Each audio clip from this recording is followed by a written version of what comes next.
So Toyota has been getting in bed with Suzuki. They've been in bed together for quite some time, and they've produced some of the greatest cars that we have in our market, and some of them are the best-selling cars in our market. This here is one of them, the Suzuki Grand Vitara, which is basically a Toyota Urban Cross. Toyota Urban Cruiser. Yes, it's basically the Toyota Urban Cruiser there. So these are the same cars, but in this video, we are going to focus on the Grand Vitara's review.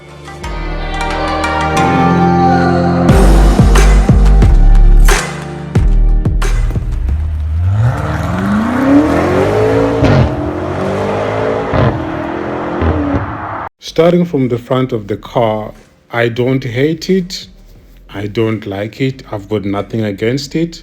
I just think this is just not for me. This front part of the car would not make me want to run and buy it. But however, I love this daytime driving light. You kind of remind me of those lights in the Chiron. You know, those are your main lights at the bottom over there. This is how the grill looks in the front, all silverish and stuff like that. And also your camera over there, because this car comes with a 360 degree camera, all surround view for a Suzuki. I like that about it. Yeah, the front of the car is okay. It's big. It gives you that SUV vibes, you know. Yeah, there is nothing crazy, nothing out of the ordinary about the front of the car of the Suzuki Grand Vitara. Yeah. So, and then it comes in GLX and then in GL, and right now here we are looking at the GLX.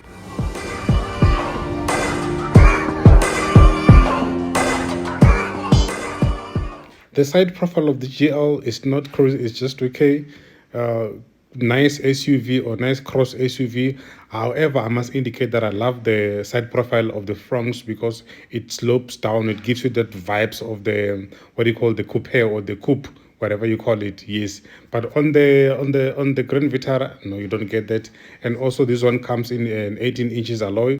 I like the two-tone wool design over there. You've got your blacked outside mirrors over there. Actually, the whole roof or the top of the car is blacked out. So basically, this car comes in two-tone.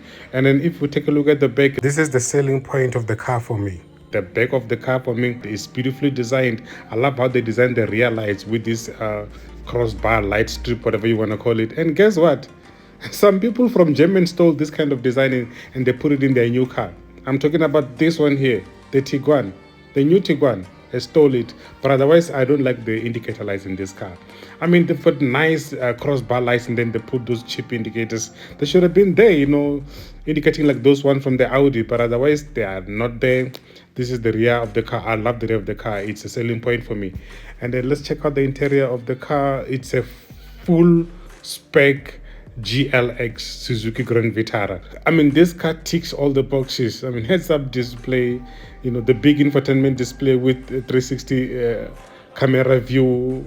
This car is just fully spec'd with everything. Also, it comes with leather, but the GL entry level is a cloth seat. I honestly do not have anything against the interior of the Grand Vitara. Just look at it. Anyone would love to sit in this kind of interior and enjoy their life. Look at the seats, they're beautiful, they're designed well. So I've got nothing against the build of this car. It's great and then it looks good. The quality is improved. Each and every production model they bring, quality is improving. However, I can't say the same thing about the opposition of this car, which is the Urban Cruiser, because the spec of that Urban Cruiser is very poor, man. Rather go and buy the Grand Vitara.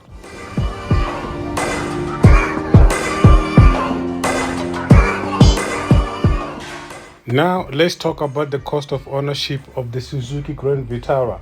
Guys, let me give a little piece of advice, Nyana, when it comes to the cost of ownership for any car that you are buying. Do not be excited to sign on the piece of paper so you can collect your car and go home and show it to your friends. No. Read the documents. When they say you're gonna get a free gift, make sure it's a free gift and then it's not included in part of the cost of the car.